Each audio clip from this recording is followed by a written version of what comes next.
اے بچیوں والوں تمہیں مبارک ہو، اے بیٹیوں والوں تمہیں مبارک ہو۔ اپنی بیٹیوں کو کبھی برا نہ سمجھنا۔ نبی پاک علیہ الصلوۃ والسلام فرماتے ہیں جس شخص کے بیٹی ہو وہ اسے زندہ دفن نہ کرے، اسے ذلیل نہ سمجھے، تو اللہ عز و جل اسے جنت میں داخل کر دے گا۔ ایک اور جگہ نبی پاک فرماتے ہیں اللہ اکبر، یہ حدیث تو میں کہتا ہوں ختم ہے نا، اس کے بعد الفاظ ہی نہیں بچتے۔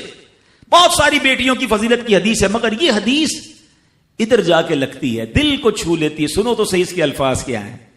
اللہ کے نبی فرماتے ہیں بیٹیوں کو برا مت کہو، میں بھی بیٹیوں والا ہوں۔ ہائے ہائے، ختم ہو گئی نا بات ہے۔ اللہ کے نبی نے صلی اللہ تعالی وسلم نے اپنی نسبت بیٹیوں کی طرف فرمایا میں بھی بیٹیوں والا ہوں، بے شک بیٹیاں تو بہت ماں دیتا ہے۔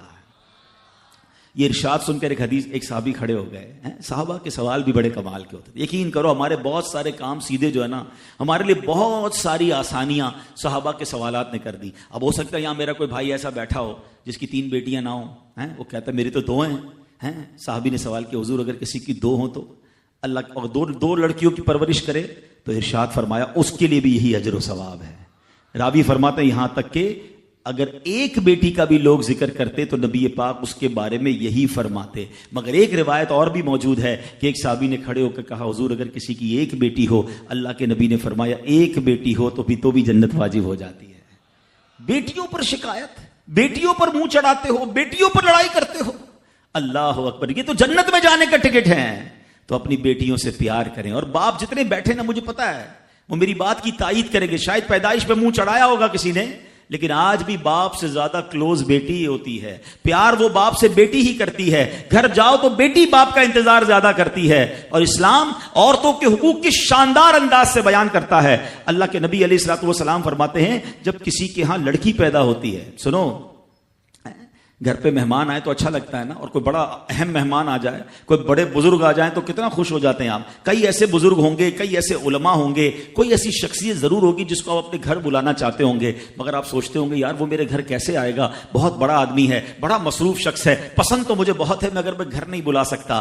سنو، جب تمہارے گھر بیٹی آتی ہے تو پتہ ہے کون مہمان آتا ہے؟ اللہ کے نبی فرماتے ہیں جب کسی کے ہاں لڑکی پیدا ہوتی ہے تو اللہ عز و جل فرشتوں کو گھر بھیجتا ہے۔ ہاں، آپ کے گھر فرشتے آتے ہیں اور کیا کہتے ہیں؟ فرشتے آ کر کہتے ہیں اے گھر والوں تم پر سلامتی ہو۔ پھر فرشتے اس بچی کو اپنے پروں کے سائے میں لیتے ہیں، اس کے سر پر ہاتھ پھیرتے ہوئے کہتے ہیں یہ کمزور سی جان ہے جو ایک کمزور جان سے پیدا ہوئی ہے، جو شخص اس کمزور جان کی پرورش کی ذمہ داری لے گا تو قیامت تک مدد خدا اس کے شامل حال رہے گی۔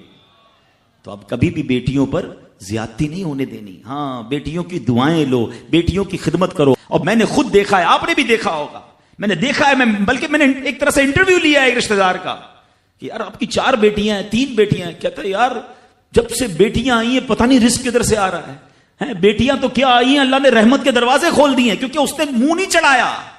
کچھ ہوں گے ایسے بیٹیوں والے جن کا ہاتھ تنگ ہوگا، تو غور کرو جب بیٹی ہوئی تھی تو شکر کیا تھا یا شکوہ کیا تھا؟ اللہ نے تو بھیجی تھی رحمت تمہارے گھر پہ، تم نے اس وقت بھی اللہ کو ناراض کیا، بیوی کو گالیاں دی، ہنگامہ کیا، اب کہتے ہو رحمت نہیں آ رہی۔ تم نے تو کتنی ناشکری کر لی۔ اگر تم سجدہ شکر ادا کرتے، اللہ کی بارگاہ میں رضا راضی رہتے، اللہ بیٹیاں تو دیتا مگر تم پر رحمت کے اور دروازے بھی کھول دیتا۔ اور ہم نے دیکھا ہے لوگوں کے رزق کو بڑھتے ہوئے۔ تو کبھی بیٹی کی پیدائش پر آپ نے منہ نہیں چڑھانا ہے، ہاں، نہ اپنی زوجہ کو تانے دینے ہیں، اور بیٹیوں کا خیال رکھیں، بہنوں کا خیال رکھیں۔